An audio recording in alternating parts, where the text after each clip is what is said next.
How are you? Baruch Hashem, I'm enjoying this rainy weather over here. It's nice. So I thought you weren't going to be with us this morning, but this is amazing. Who, me? Yeah, Oh, surprise. Surprise. yeah, it's great to see you. Yeah, good to see you too. Careful driving and talking. Yeah, no, I know. My mother wants me to go pick her up today, but I don't know if I want to do that. Oh, Yeah, so that's all. So the rabbi just joined us. okay. He's being sneaky. He's not saying anything. See where he's at. Morning, Rabbi. Good morning, Rabbi. It's time to say hello.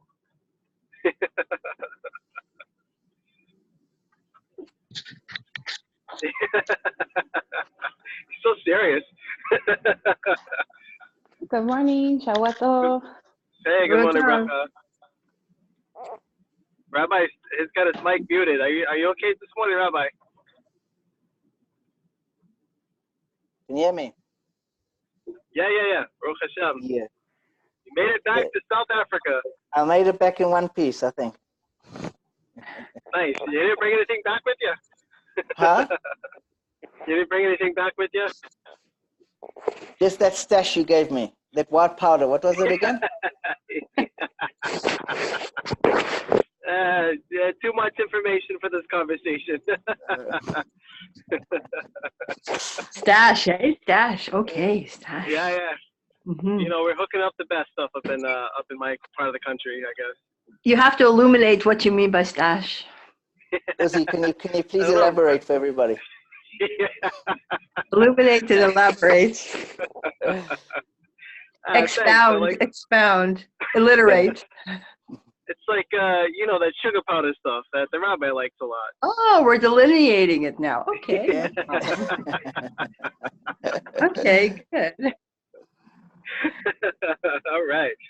So everyone, go ahead. Let's do a round of morning Robin. Say hello to the rabbi this week. We'll start with the first person that the rabbi so-called chooses, and I will put myself on mute. Thanks, everybody. All right. Cool. Thanks everyone for coming. Just so I've got it. Hopefully the internet's a bit stable. Just if you'll notice, I got it recording on another PC, so hopefully it all works out. Okay, so we'll start off. Roxana, if you can just unmute yourself.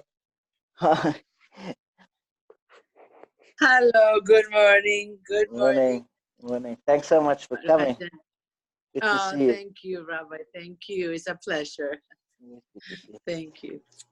Hey, and Avichai, you with us? You can unmute yourself. Looking cool with Good morning. Shalom, shalom. Morning. Good to see you. See everyone. Good. And Lisa. Hi, good morning. Boker Tov. Boker Sarayim. Sarayim Tov. Sarayim Tov for me. Yeah. Back in the new time zone. Uh-huh.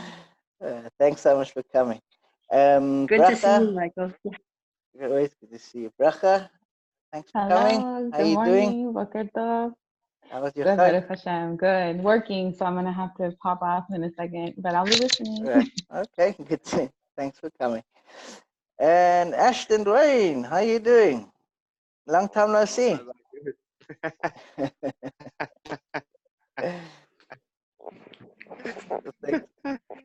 Thanks for coming. It is. Shalom, everyone. Yeah, good to have you. Good. And Gabriella, you there?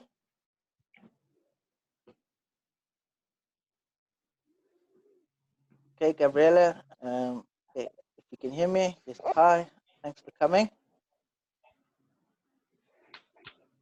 Yes, I'm here. Okay. Okay, I can hear you. Right. James,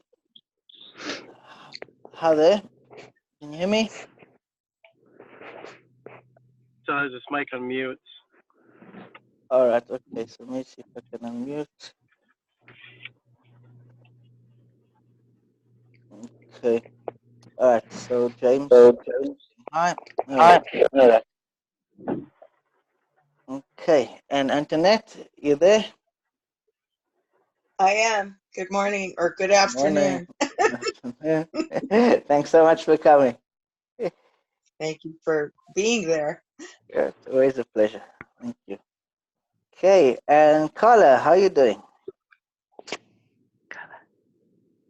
Hi, Rabbi. I'm good. Can you hear me? Yeah, I can hear you fine. Oh, good. Good evening from me.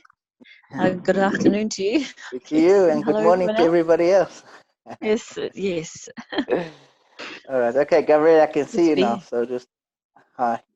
And then Hannah Montana, you there? Hi. Hannah Montana. Nice. Hi. Good to see Hey, you. everyone. Yeah, I almost missed the class because now we're 2 hours behind South Africa, and I Oh, just that's right. remembered. They changed the clock in Yeah, the UK. They're saving some absolutely. daylight, I believe. Yes. So enjoy your extra hour. All right, and and here we got Chrissy. How you doing? She's going to log back in. Okay, so Chrissy's there. When you're back, we'll see you soon. Yeah. No, Okay, she's coming back. great. Thanks everybody for coming. All right, and so today's lesson, we're going to be continuing. So for those who are new, we're going through this book, Fundamentals of Judaism. It's a book that I wrote, and we're up to class 18. So everyone who wants a copy, just please message me and get one to you as soon as possible. All right, so today's lesson is all about engagement and marriage, and we're currently doing the life cycle in the Jewish framework. So we looked first at circumcision, then we looked last week at bar mitzvahs, and now the next stage is that of engagement and marriage. So I'm going to start off the lesson just with some basic laws. Then I want to jump into some of the, call it the philosophical, psychological aspects which go into relationships in general and the Torah's view, as well as some maybe modern, contemporary, or secular views and how the two combine with each other. So to start with, in Jewish marriage, a Jewish marriage takes place in two steps. The first step is what's known as kiddushin. Right? Kiddushin means from the word kadosh, to be holy. And the process of that, of kiddushin, the Talmud actually says that there's three ways in which to perform kiddushin. But the way which is done nowadays, it's by the process of a man handing over a ring to a woman, and he says the words "Harei at mekudeshes li," behold, you are betrothed to me, and he adds in the word "kedas Moshe v'Yisrael," according to the laws of Moses and the Jewish people. And that's essentially what happens. That when a man does that, he hands over the ring and he says that formula. The woman then becomes engaged to that man. That's kiddushin. It's a form of marriage. At that point, she's forbidden to marry any other man. She's now partially married to that particular person. The next step, right, in the marriage process is what's called erusin. Now, erusin is accomplished by essentially by seclusion. Right, you've probably all seen at a Jewish wedding a canopy which a bride and groom stands underneath. Right, it's like a little gazebo. Right, that's called the chuppah. Right, and when the man and woman stand underneath the chuppah, so that area, that space, is considered the man's area, his home, and that's called erusin, and that's the final step in the marriage. And there's 7 brachas which are said under the chuppah, and that completes the marriage process. Now there's another step. Some say that standing under the canopy is not really a home, and therefore they go into a room, and that's considered to be the home. So nonetheless, those are the 2 steps in a Jewish marriage: kiddushin, sanctifying, followed by erusin, which is marriage, or the final completion of the marriage. And now, I will, if anyone's interested in more of the laws, I mean, there's several tractates of the Talmud written about it, and if anyone's more interested in the laws and the process, so we can discuss it later when we do some questions. Now, with regards to getting unmarried, right, or divorced, the Talmud lists that there's 2 ways for a Jewish Hi marriage. guys. Hi Hi there, Esther. All right, okay, if you can, don't mind just to mute yourself, and then we'll hear you for questions a little later. So for a Jewish marriage to end, there's two ways for a Jewish marriage to end. The one is what's called Misas Habal, the death of the husband. And the other way that a Jewish marriage ends is through a divorce document. In Hebrew, it's called a get. Right? A get is a document which allows the husband gives it to the woman, and once the woman has it, is then free to marry another person. Now, there's an interesting story. It's brought with the Marsha. The Marsha was a 10th century commentator, and once there was a man who didn't want to he didn't want to divorce his wife, and there was grounds for divorce to be given, and the man said he's not going to give his wife this paper called the get. He's not going to release her from the marriage. And the Marsha said to the man, well, in Judaism, there's two ways for women to become free or to become out of the marriage. It's either through giving of this paper called the get, or through the death of the husband. So he said, this woman's going to become unmarried. If you don't want to give the paper, the other option will happen to you. And the man did in fact pass away shortly afterwards. So that was the power of the Marsha, right? and the power of his words. Okay, so that's basically in a nutshell the laws of it. I want to now jump into kind of the aspects of what marriage is, and look at it in more detail. So first of all, the history of marriage. Some of you may not be aware of it. Others of you may be well aware of it. But marriage for love, right, is not something which is very old. In fact, it only started at the end of the 18th century, where two people would marry each other because they loved one another. Right, marriage was more up until that point. Marriage was almost a legal form to join two estates, and it was mainly performed by like aristocracy types and people like that would marry in order to have a common venture. It was almost like a business transaction, right? And we find this a lot with the kings and queens, where a princess of one country would marry the prince of another, so that they would have cordial relations between the two countries. We find even this with King Solomon, right? And as a Jewish example, right? King Solomon had 1,000 wives. Now, it's brought that he didn't actually have the purpose behind his marriages with those 1,000 women was actually to fortify and strengthen the bond of the Jewish nation with other countries. So he married, for example, many women from various countries, and that was all Prince Sheba, the Queen of Sheba, sorry, was one of those. The Queen of Egypt was another. And he made basically strategic marriages, which were essentially business partnerships, in order to strengthen relationships between his country and that's essentially how marriage was. So the modern day concept of marriage, for the form of love, is relatively new, historically speaking. Now, another thing which is also a modern or something which has changed, and that is that in days gone by, marriages were often performed and conducted by people of a much younger age. So, for example, the Talmud in Kiddushin, which speaks about Jewish marriages, talks about marrying of a girl from as young as the age of 3 and even at the age of 12. The Tosfos, one of the commentaries, asks, like, very obviously, why would we marry a girl off at such a young age?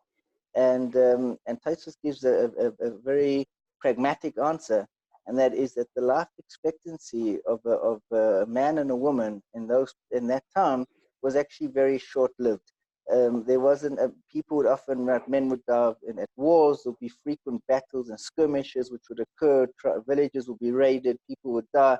So the chances, right, if one had to procreate and to continue another generation, it had to be done sooner rather than later, because the life expectancy was short, and therefore people would in general get married at a much younger age. Right? So just to as a side note, in Germany. So Otto von Bismarck, you may have all heard of retirement at the age of 65. Now, Otto von Bismarck was the one who came up with this idea, and his theory was, he said, whoever works until the age of 65, he will pay out a life stipend for that person, call that a pension granted by the government. Now, in his days, it was a revolutionary thing. And what people don't know is that in his time, the average life expectancy was 67. So his plan was to pay people out for 2 years, not as we have today, where the life expectancy can go to the 90s, and even if people living to their hundreds, that wasn't the case, even going back a century ago. So that was one thing that's changed. Another thing which also changed is just infant mortality. And going back not even so long ago, I can tell you, for example, with my own father who grew up in Morocco. So in the 30s and 40s in Morocco, children died. So my father had 4 siblings that passed away as infants, and that wasn't they weren't strange or peculiar in that way. It was kind of the norm. That so there was 11 siblings in total, only 7 survived. And that was kind of and worldwide, infant mortality was much higher. There was a lot more communicable diseases, smallpox, and other sicknesses which would there were no cures. So infant mortality was also quite high, and therefore it made sense to get married young and to procreate and have many children, just as a strategy of survival. So that is something which has changed somewhat nowadays. Yeah, so just to keep that in mind. Now, there's this famous story with Rabbi Yossi in the Talmud. And Rabbi Yossi says he had a conversation with what was called a matronusa. Matronusa was a matron, but a Roman noblewoman. And this Roman noblewoman said to Rabbi Yossi, asked a very interesting question. He said, "Your God was very busy creating the world. He had to make plants and animals and etc. etc. Now that your God is finished making the world, what does he do now? What's he busy with? What does he occupy himself? What's God's current occupation? How does he occupy his days?" So Rabbi Yossi says, back to this matron, this Roman noblewoman, says that God spends his time making matches and pairing up couples together. And so the matron says back to Rabbi Yossi, that's not a big deal. I mean, anyone can do that. You don't have to be God to make. Says, I've got thousands of workers. I'll tell you what I'm going to do. I'm going to call 1,000 men servants. I'm going to call 1,000 woman servants, and I'm going to pair them up together. I have to make matches. So she does that. She summons 1,000 men and 1,000 women. Says, "You're going to marry you. And she goes through all 1,000. She says, "See, I'm as good as God. I make 1,000 matches." The following day, that 2,000 people came to this Roman noblewoman, each one being battered and bruised, saying, "I don't want to be married to this person anymore."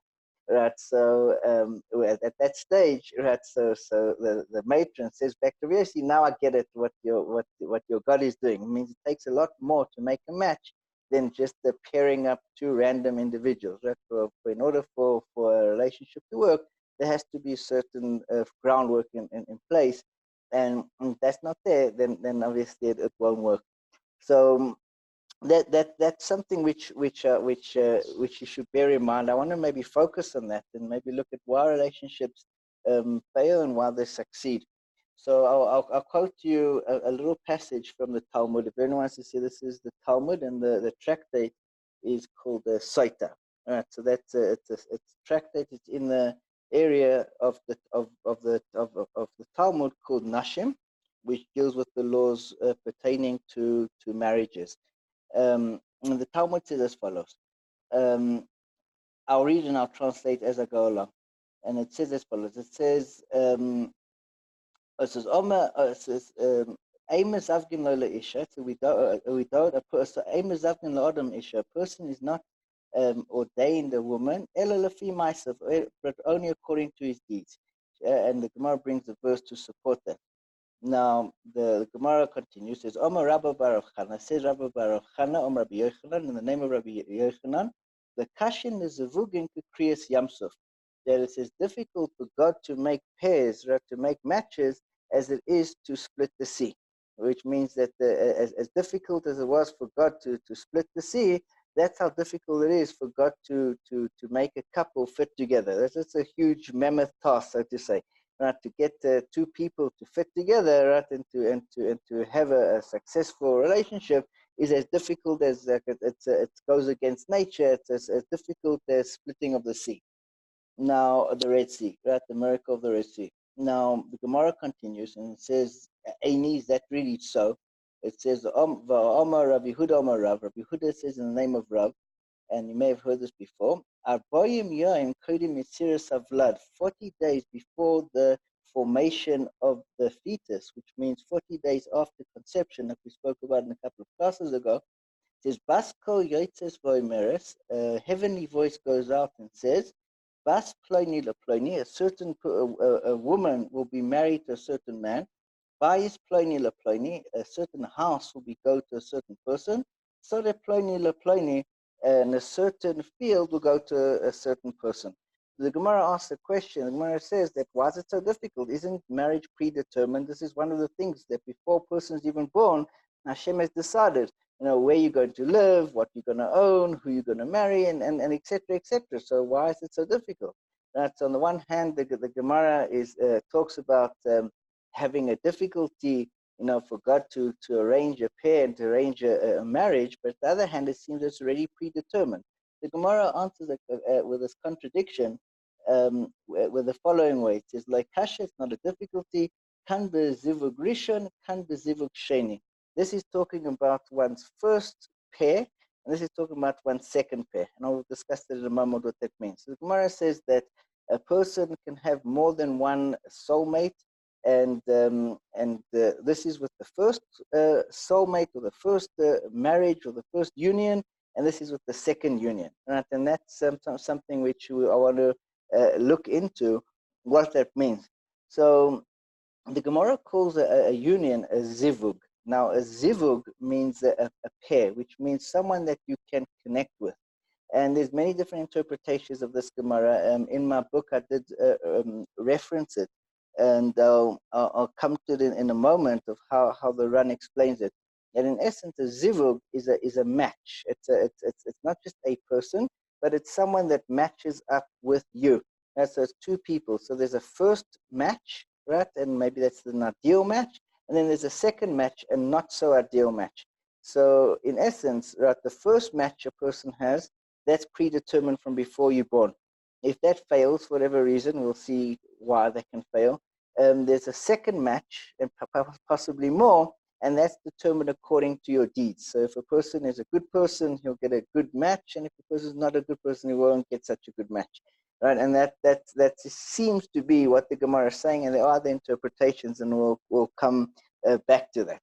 Now, obviously, I want to maybe jump into maybe a sensitive topic for some, and I want to just discuss maybe a secular point of view, and something which the two can sometimes clash, with one another. And just to give you some stats, right? And when we talk about marriage, so just to know what the stats are, so as it stands currently. So, and this is a worldwide, and you can look it up for yourself where it's holding. So, 60% of first marriages end in divorce. Okay, so that's sometimes a frightening concept if one goes to a wedding. To realize that there's a 60% chance of, but we'll see if that's preventable. And that usually marriages you typically reach a breaking point after 8 years. So, and that's very often something which counselors deal with, right? Where couples, if they can get past that particular period, they used to sometimes call it the 7-year itch, based on a sickness. Right, but sometimes that can be a certain turning point where if a person can overcome that milestone, then there's a greater chance of succeeding for a longer period. Now that is something more recent, right? Marriages which took place 30, 40 years ago typically would last more than 20 years. So this is kind of a new phenomenon which exists. Okay, it doesn't get better, but it's worth speaking about it. The statistic is for second marriages is that 67% of second marriages end in divorce, and third marriages doesn't get any better, right? So it's 73%, right, end in divorce. So divorce has become quite a common thing nowadays, more so than many of us would like. And another interesting fact, maybe we'll discuss in a moment, and I did ask, I sent out a sheet, we'll have a look at it in a second. 70% of all divorces are initiated by women. Okay, so that's maybe a fact that some of you are not aware of. Okay, so, and I want to understand why that is, and we'll see maybe from a Torah point of view why these things are happening and what's going on behind it.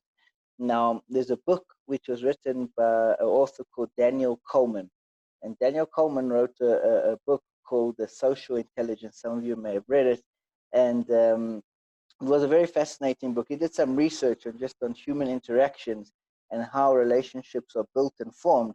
So he discusses that there's two ways how we can approach people. He calls what you call an I-you relationship versus an I-it relationship. Now, what that means is that a person can view his other, whoever he's in a relationship with, either as a you, which means as a human being, as a person with feelings, with wants, desires, and needs, or he can look at the other person as an it, as an object.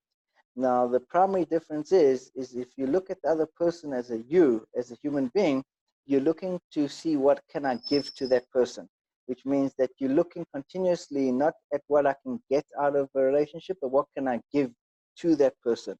And you're looking at that person's wants, desires, and needs and saying to yourself, how can I be fulfilling those wants? So you're in a position of giving. And it is those relationships are much longer lasting just because you view the other person as a human being and you treat them much better and on a much higher level. The opposite is true, and that is when you have a I-it relationship, and that's when you see the other person as an object, right? And that's often where people fall into a trap, where they view the other person not as a human almost, but as a thing which is there to serve their own personal needs. And that view or that mindset is constantly looking at what can I get out of the relationship? What's in it for me?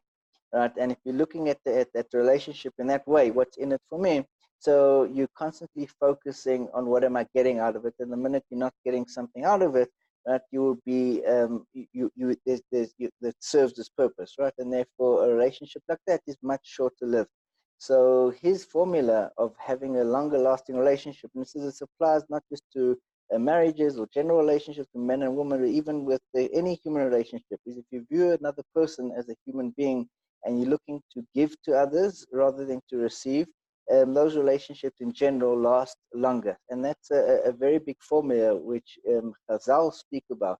And we say that the concept in Hebrew, ahav, which means love, means aleph, one, hey, gives, base to another. Is that the concept of love, what love really is one person giving to another. If you're looking constantly to give and to look at your partner and to say, what can I give to them rather than what am I getting out of it? So that's already going to form a much more solid and healthy relationship. Now, there's okay, I'll go on to something which is, that's just a concept which we to keep in mind. Now, essentially, right, there is a primary difference between men and women, right, and there's many books written about it that I know you've probably read a lot of them, right, like men are from Mars, women are from Venus, etc., right, and there are many, and there's no magic formula. Every person has their own challenges and their own type of relationship and what works for them. But in essence, right, a marriage, right, you could say, is kind of, it serves a functional role, right? And and the role, right, for men, right, is that a man essentially would be looking, right, to procreate, is looking to have children. So men would be looking for a person that's fertile, right? And that's very often, right, that's what's drawing on a very primal, right, instinctual level. That's what's drawing a man into a relationship, and on that basic level. and a woman, right, is looking for resources, right, and that's essentially, right, well, women would be attracted to someone with resources, is because that the two, when you have the ability to create a home, right, and to basically create a nest, and in that way, human beings are similar to all other animals, you could say, right, in that the essence of a union is to kind of to procreate and to continue into the next generation, right. So that's call it the functional purpose, right, of a marriage. Now, there's what's happened nowadays, and with a lot of call it gender confusion and role identity changes, and a lot of selfish behaviors which exist in general in the world. There's something which, or two concepts which I want to discuss very briefly. One of them is called hypergamy. Now, you may have heard of this word before, hypergamy, right? And that's based on something which is called, or discovered or discussed by a doctor, a surgeon in Germany, I think it was in 1876, by a doctor called Briefold. Right? His name is surgeon called Briefold, and he had a law which became famous, called Briefold's law. And Briefold's law essentially said that the status of a relationship is determined by a woman. And where a woman finds no resources, she will end the relationship. So this is one of the reasons why many women would initiate a divorce. Right, very often is the case is when a woman is no longer getting the resources which she desires. So very often that would be the cause or the catalyst, right, of a relationship ending. So the essentially, Briefold's law distinguishes between men and women. It says that men love idealistically, which means that a man would love a woman, simply for her virtues or character traits, whereas women love opportunistically. That is a different type of love. A woman's looking more in that sense of the opportunities which are to be gained. Right? And that's often something which can cause a lot of friction. And we'll discuss in a moment how that can be overcome, because it is almost like a innate desire, and and it's something which can be worked in and needs to be addressed. The other thing which has become a growing movement, right, and that is, some of you may have heard of it, and for the men out there, you may have come across it. There's something called the MGTOW movement. Now, for those who haven't heard of it, right, there's a concept which exists nowadays, and that's called men going their own way. Right, it's like an abbreviation. Now, what's happened is many men are choosing not to get married nowadays. Right? And that's a new phenomena which is on the rise.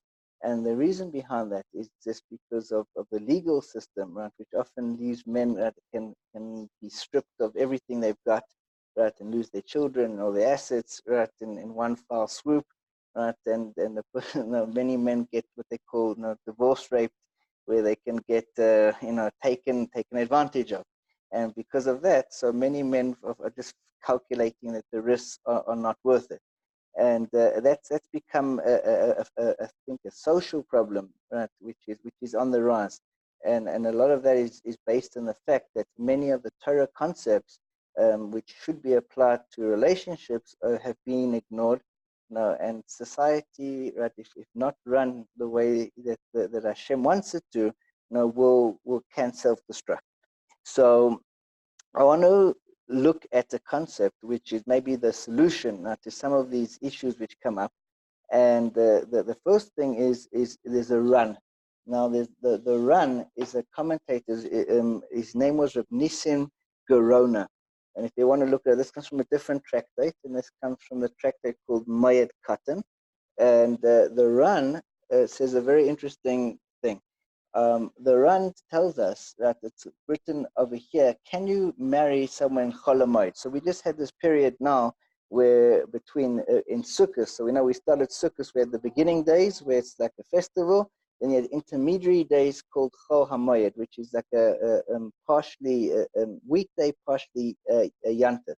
And the question is, are you allowed to get married in that period of time? So the Talmud says you are allowed to do an engagement, the first part of marriage in that time. And the reason cited by the Gemara is because Shema yakdimeno acher, in case someone else marries that person before you.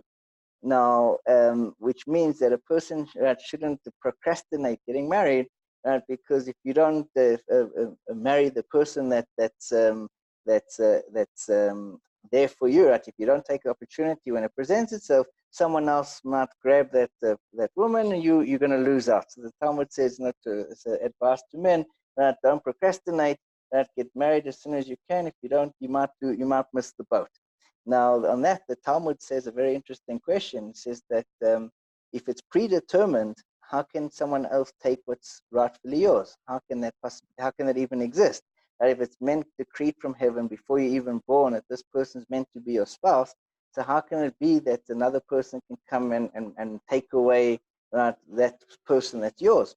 So the Ran says a very interesting thing, and the Ran says that it's possible for a person to pray very hard to Hashem and to daven with all his effort and all of his intention, and to marry someone that he wants, even though it's not determined for them, which is a very interesting thing. And that's where he says that God listens to a person's prayer. If you pray intensely enough, if you say a person has his eye set on a particular individual, and he prays and prays and prays and prays, so God will allow that marriage to exist, right, and allow that person to get together, even though it's not determined for them. Now the Ran continues and says that although that can happen, but that marriage won't last. That marriage will end in divorce or with the death of the husband, right, very shortly after.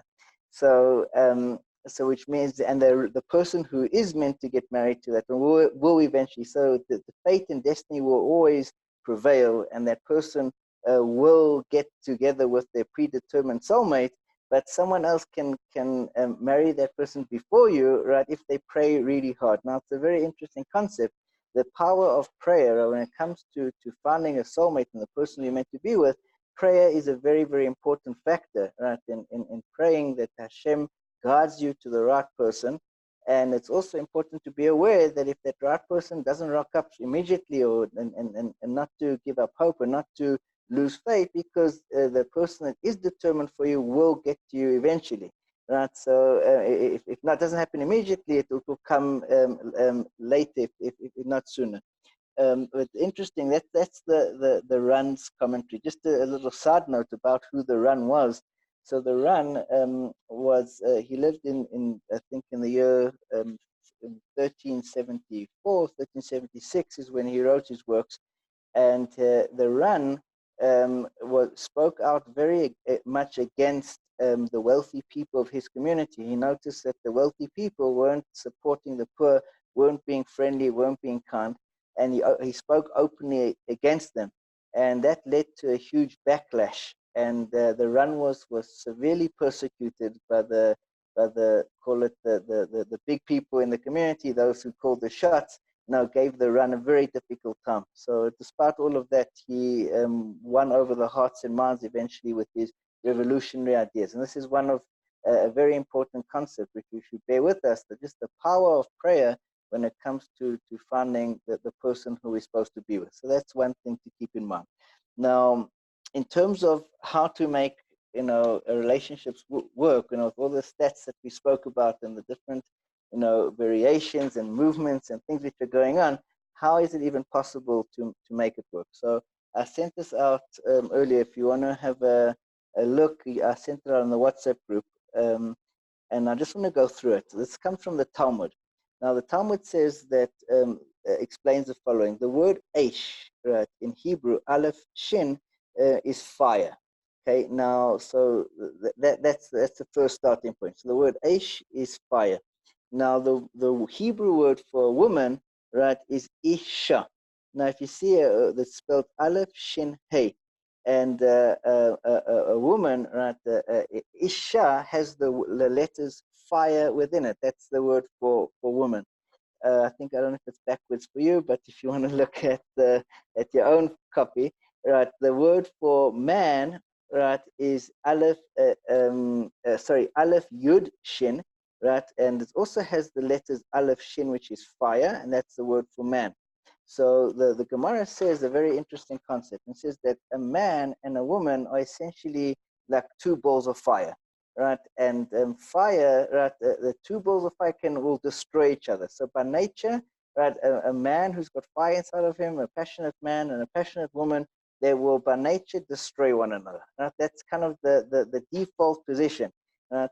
I remember the first time I was married and I had my first fight. I went to my rabbi. I was quite, disturbed about what happened. And my rabbi said to me, Mazel Tov. So I said, Mazel Tov, we just had this major argument with you. Why are you saying Mazel Tov? He said, no, because once you've had your first fight, then you know that your relationship's real. It's a normal thing. It means it's part of having a fight. It's normal. Now, so and that the reason behind that is because a man is fire and a woman's fire, and by nature, men and women are going to clash. So whenever you have an argument or a fight with your significant other, it's not something abnormal. It's actually, that's the default. That it should be the real status should be fighting all the time. Right? That's what the Talmud tells us would be the natural state to be in. Now, what makes it that the woman and man can coexist? So the Talmud says that the Hey, right, and the Yud, the Hashem's name is Yud Hey, and the Yud in the man's name and the Hey in the woman, right, is the godliness. Now the Talmud says that what makes a man whole is if he's got a godliness inside of him, and what makes a woman whole is if she's got godliness inside of her. And when there's godliness in the man and godliness in the woman, then the two can coexist. So the only way for a man and woman not to be constantly fighting is to have the presence of Hashem right with them. And that's something which I think is very important to keep in mind. That when you take God out of the equation, right? If you take God out of the picture and Hashem's not part of the relationship, so then that kind of relationship is going to be continuous headbutting, right? And that would be the default state. You want to bring more peace and tranquility into a relationship, you need to have Hashem involved in the relationship. Right? And the Talmud says that there's actually three partners in a relationship. There's the man, there's the woman, and there's Hashem. And if you have a relationship with the partnership with Hashem, so then you'll be able to get through the storms. You'll be able to. That's a very important concept. I just want to end off, and I'll take some questions. Is that one of the blessings which we give to a newly married couple? We said that there's 7 blessings which is given to a newly married couple, and one of the blessings is we say to the couple, you should build a bayis ne'eman b'Yisrael. You should build a trustworthy home in the Jewish people. That's the blessing which is given. Now, a bayis ne'eman, right, a trustworthy home, is essentially what the foundation for a good relationship, and that is trust, right? And that a relationship has to be built on the basis of trust. Right? If trust isn't there, right, then everything else falls apart, right? And that's kind of something which needs to be continuously worked at. That there's trust in a relationship, but once trust fails and trust is lost, so that's basically spells disaster, right, in a relationship. And that's kind of how the things that we need to focus on, right, in a relationship, and especially nowadays where there's so much chaos and mindset going around, right, that's something which we really, really need to work on, that we can trust our partner, right, almost an unequivocal trust. There has to be that. There's a foundation, a cornerstone within a relationship. And the minute that's gone, right, that's going to spell problems. The second thing, right, is another one of the blessings, and each one of the blessings, I'm not going to go through all of them, but each one of the blessings has a similar message. And another blessing, right, which I want to speak about, is the blessing which we give to the new married couple. We say, Hashem should make you happy. Like God made Gan Eden Mikeden. We give a blessing to a newly married couple that they should be happy, just as Adam and Eve were happy in the Garden of Eden. Now, the commentaries explain what's the blessing behind that. That we bless a couple, they should be happy like Adam and Eve. Now, what was so unique about Adam and Eve that we're blessing the couple with the same happiness? So the commentaries explain that Adam and Eve, right? Adam had no other woman to look at, right? There was no he didn't ever have to wonder to himself, is there a better woman out there for me? Right? Is the younger, better looking woman or someone else? And he knew that he was with the best woman in the world. Right? And therefore he felt content that he's with the best woman that exists, right? By default, there's nobody else. And Eve at the same time didn't have to go looking around thinking, maybe I married the wrong guy, maybe there's someone who's better looking, richer, this, that, right? She knew that Adam is the only man, right? And by default she was content and knowing that she had the best man in the world, right? So each one of them felt completely at peace, knowing they had the best spouse possible, and that's the blessing, I think, which it can counteract a lot of the problems, the crisis which we face. Is if we are content with our partner and we feel right that they are the best ones for us. So then we won't be looking outside to try and see if there's something better, right? And that so just to summarize some of the ways of how we can strengthen our relationships, despite what's going on, is number one is trust, which is a big thing. Number one, it's about being focused on the like Daniel Coleman said, on the you aspect, right? To view your partner as a human being and not as something which you're just taking from. And lastly, to look at your partner as someone that is the best for you, someone that God has given to you, right? And I think I can say I can speak from experience, but these are the things which can at least help a relationship to be more successful. And sometimes, obviously, even when one tries the best, right, things can be out of your control, and relationships, unfortunately, do end, right? And but that's something to keep in mind, that if one puts in the right amount of effort and one does focus on the right thing and the right ingredients are there, so the Torah does give us this blessing that we should all have and we should all merit to have a bias neman Israel. So guys, if you want to unmute yourself, if you have any questions, happy to take them. Wow, it was amazing, Rabbi. Rabbi, can I ask a question? It's Carla. Yeah, sure. Yeah. I've listened to a few Torah teachers, and they say that it takes a lot of hard work to actually align with your soulmate that Hashem has predestined you for. So with asking that question, here's an example. Let's say someone is Jewish, and let's say they recognize their soulmate, but their soulmate has been put in the body of a Gentile.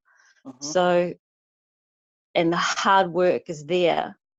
Am I right? Are these Torah teachers right in saying that it is hard work, that it doesn't come easy?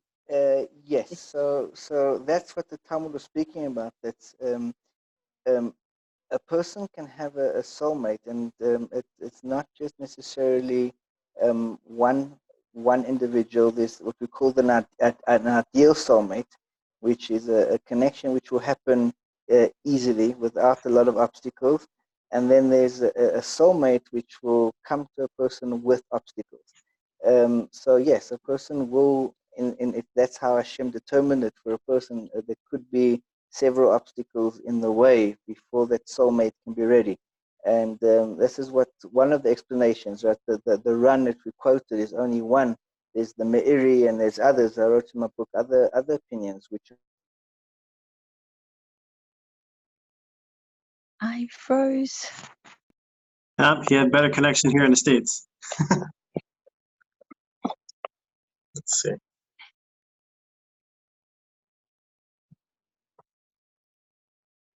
All right, let's see what's going on here. I know he was still responding to that question. Let's see if he's on the other one there. I also don't know, he froze. 1 second.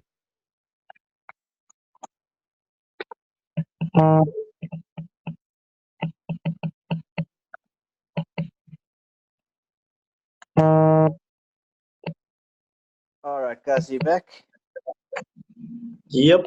All right, sorry about that. Okay.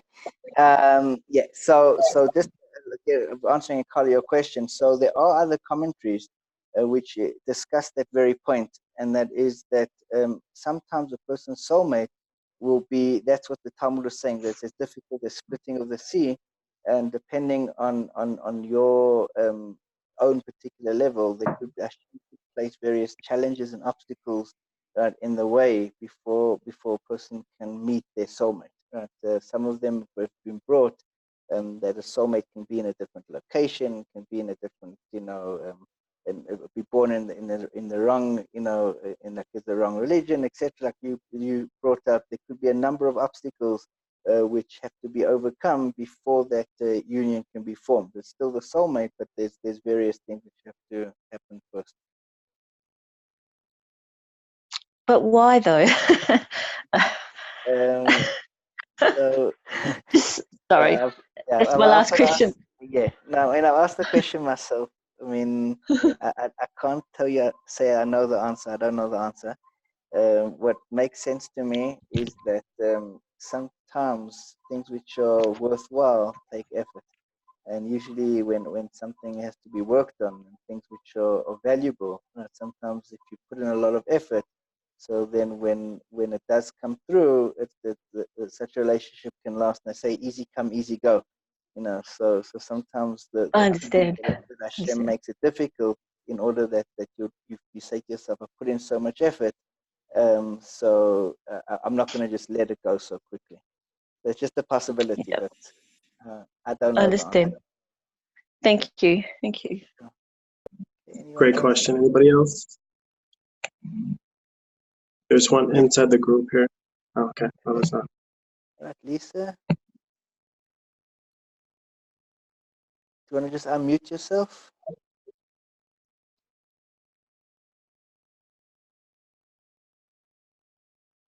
There. All right, here we go. Okay. Now I can hear you. Yes.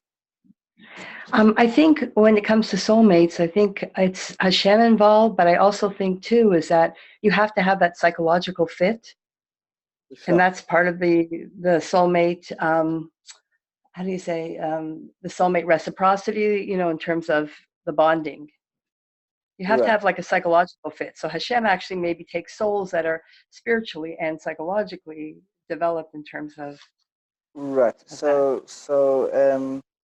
I think, I mean, that's exactly going back to the story of Rabbi Yossi and that noble Roman woman, is that you can't just put any two people together.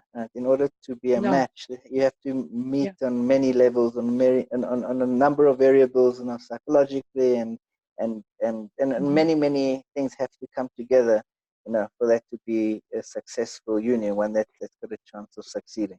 And that's what it means, that only God does that, because God can see the inner heart. only God Hashem. knows the psyche, God knows the personality, God knows the psychological makeup and all the background and the history of each person.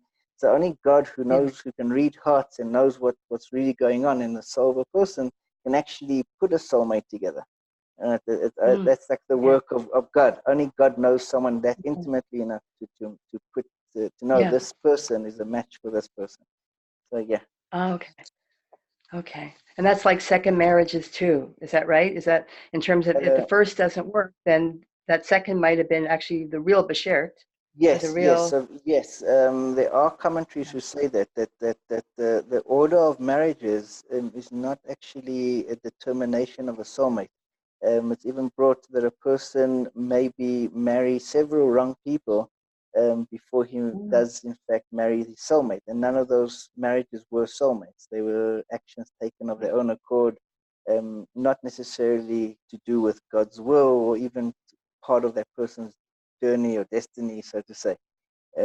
So that person soulmate doesn't have to be what we call the marriage, not necessarily the soulmate. The soulmate could be found later on, with the different relationship. So second and third marriages actually can work.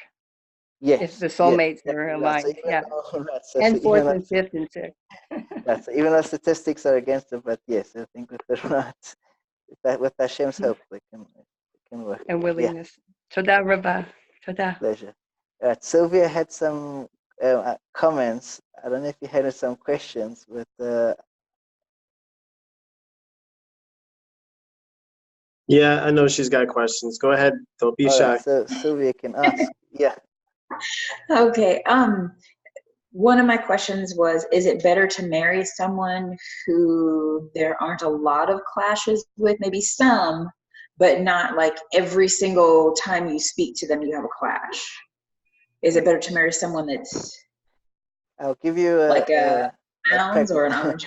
can give you a pragmatic answer, and that is, would you rather Okay. buy a car that's got a lot of problems or few problems? Few. Right. So I think it's, you know, I think, you know, So, when you know, so when so if entering it's your, a so if you so if She it's wants like to a buy a constantly, brand new car. Ferrari, right, so if it's Ferrari with a bunch of problems, I would much rather a Toyota with a few problems than a Ferrari with a lot. exactly, right. So that I think Okay. one has to apply common, you know, common sense, and that is, no one goes into a relationship looking for problems. You know, a relationship can be difficult enough as it is, and life itself can present with challenges that are unforeseen and very hard to cope with. If you're picking That's someone that's true. anyways difficult to deal with, you're just asking for more trouble than you can possibly handle. No, so the logical thing would be to obviously go with someone that you get along with. You know, you've got a better chance, you know, of dealing and having a good laugh. You know, so yes, I saw that you put in a comment. Should I have a list? Should I be looking for things? And I say, without a doubt, you should. The person needs to have standards and know themselves well enough to know who am I and what it is that I need and what can I give in a relationship, what do I need from a relationship. If you don't know the answers to that, so you're kind of searching in, you know, without any knowledge of where you're going. So you need to know yourself. You need to know what it is that you want and need from a relationship, right? And therefore you should know and have a set of criteria. Right? I think it's important, and a relationship should, for the most part, you know, to the best as you can, should flow, right? And you should be able to be compatible. So yeah. Okay. If I may piggyback on that for just a moment, Rabbi. Yeah, Also, sure. so relationships, like the people that we want to be in a relationship with, we should also get to, you know, befriend their families and friends. And this will kind of tell us a little bit more about the person, like certain behaviors and why they do things or why they enjoy things or why they dislike things. So it's always good to have that as well, that circle, because being in a relationship with just one person specifically doesn't mean that you're not going to be in a relationship with their family or their friends. So will definitely happen. So you want to get to know as many people as well. So that'll help each and every single person. And that is from the wisdom of Shalom Arush. So, all right. Yeah. But I kind of have a question too. I have a question. Well, Yeah, sure. Roxana? okay, my question is, could be that in life you never found your soulmate? It's possible, yes. And the It's not, Talmud, right? So it's there's not a bad if that happens? yes, it is unfortunate, and it can happen. And there's a very interesting story of a that's brought in a midrash of a woman who was once crying on the street, right? And she was screaming and crying. And everyone came over and said, "What's wrong?" She said, "No, my husband died. My husband died." And he said, "No, who's your husband? Where is he? Going to show us?" So she walked up to the house where where the man was living, and they found a dead man lying in the house. And they said, "How long have you been married? What's going on?" And when they asked her, she disappeared. And the only thing which was left was a note saying the word tanis, which was, it's actually a tractate in Talmud. And this man happened to study the Talmud so intensely that he was, so to say, married to that tractate. That tractate came to life in the form of his soulmate, right, and was the one who was mourning his death. So the woman was essentially a ghost formed from the good deeds of this particular man. Now, a person, right, can, it seems from such an incident, that a person can, for whatever reason, not cross paths with their soulmate, and that's why it's something that we should continuously daven for, because it's something which we need Hashem's help with. That we shouldn't miss our soulmate, because we aren't. If a person, they say, is not working on themselves and not in the right place at the right time. So if you're not continuously working on yourself, so it could be a soulmate was in your life, but you weren't ready for it and then you passed. So it's very important to pray that you do cross paths with your soulmate. So yeah. Thank you, Rabbi. Good. All right. Any other questions? Yes, from me. Okay. Yes. Sure. So I think it's a follow-up to Udia's question, comment. Is Yeah. that whole notion of balancing between this is the one that Hashem's chosen for me, versus, or also considering this person's personality and, for lack of a better word, baggage, not in so negative way, that they bring with them. So if you consider this person's family and they don't really fit, maybe you're vegetarian and they eat lots of meat, for example, just, there's things. How do we know where that line is between doing just what I want because it feels great, and also doing what Hashem wants me to do because Hashem has a purpose with that union? Right. Where do we So it's a good question, and I've struggled in that area myself to know what Hashem wants and how far do you have to give in. So my own understanding, as I have it now, is that some people come with more baggage than an airport carousel, So and you have to deal, deal with that. And if a person is literally bogging you down and is out to get you and is just unhealthy, you can be in a toxic relationship, and these things exist, right? And one shouldn't be closed-minded or like short-sighted to realize that a toxic relationship can exist, and even though Hashem's put you together, it might be to learn a lesson and then to move on, right? So one always should have that balance to say, this is someone that Hashem wanted me to be with, and my general rule is the rule from Chazal, which I once spoke about. That's v'ahavta l'reacha k'maicha, which means a person should love someone. Ka means until themselves, which means when you feel that you start being impinged upon, when your own self is being eroded because of someone else's desires, and you can no longer be yourself. You're actually being controlled and manipulated by another individual, right? And you can no longer express yourself and who you are, right? So then you're in a toxic relationship. So that at that point you can say. So I think reciprocity is a very important ingredient. If you're giving and it's appreciated, and there's a return and there's a cycle, of inputs and outputs, and you feel that you're growing, so then you can say it's a healthy relationship, and I need to treasure it and value it because this is something that Hashem gave me. It's a gift from Hashem, But if it's not, then obviously it's still from Hashem, but it's a lesson to learn and to move and to grow from the experience, but to eventually move past it and on from it. All right. Hope that helps. Great answer, thanks. Good. Okay, any other questions?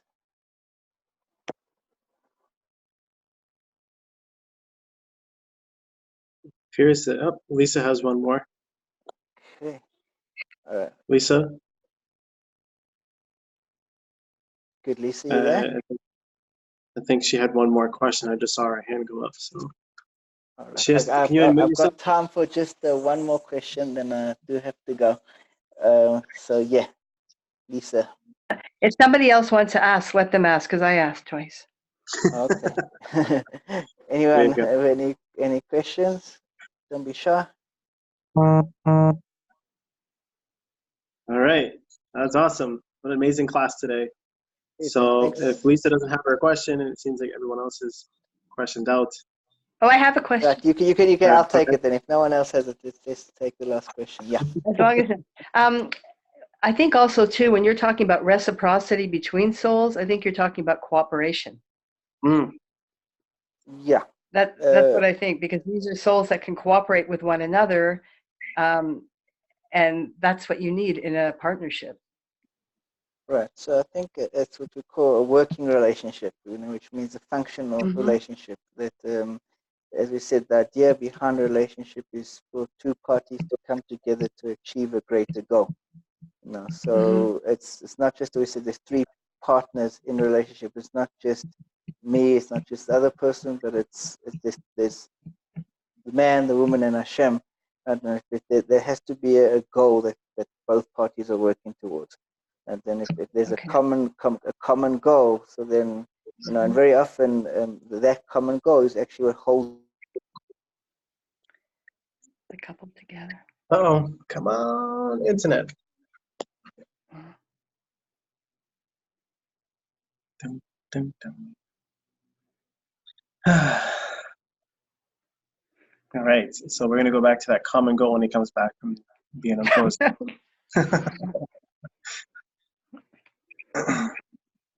All right, let's see.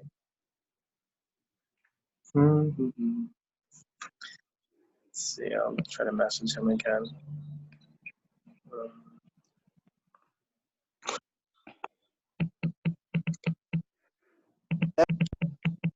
Hey, Rabbi, so you got to go back to...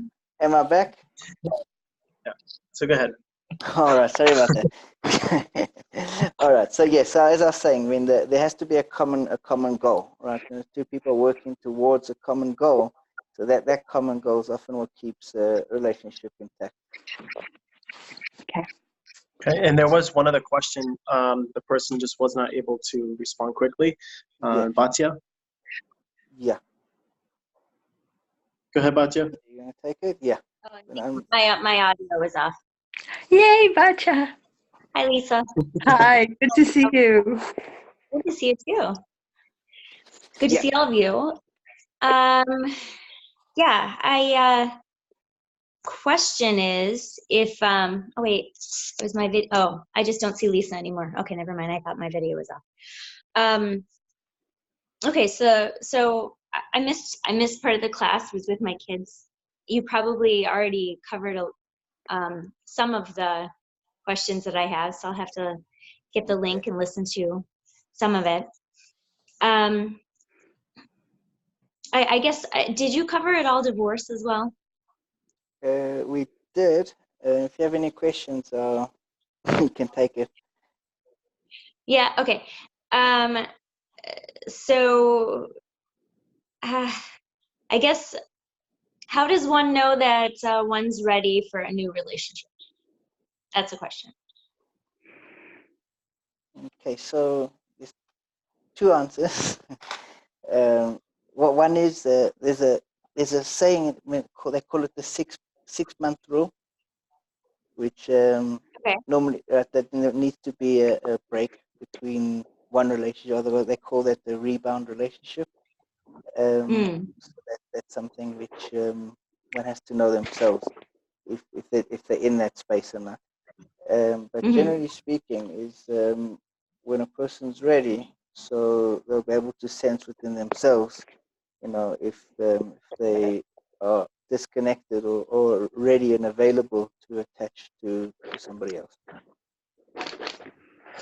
Okay, I never heard of the 6 month rule, but that makes sense. Okay, Okay, thank you. I'm trying to the class. I mean, there isn't a hard and fast rule, certainly not in Chazal. In Chazal, we do find that, marriages would stop and start, without any interruption in between.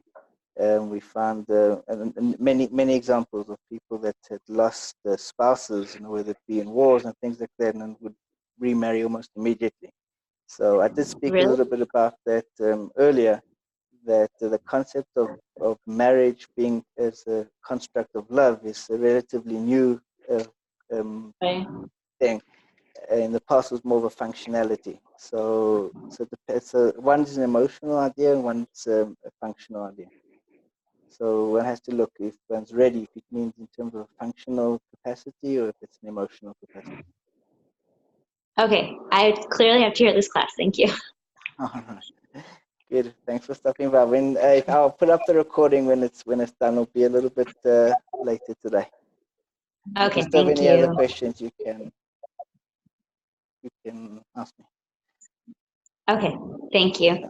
Awesome, everybody. Thank you, Rabbi, for your wonderful work that you do and the effort that you put in the class. And if you guys have more questions, just feel free to inbox the Rabbi. And, everyone, please get to know each other, too, because our group is growing.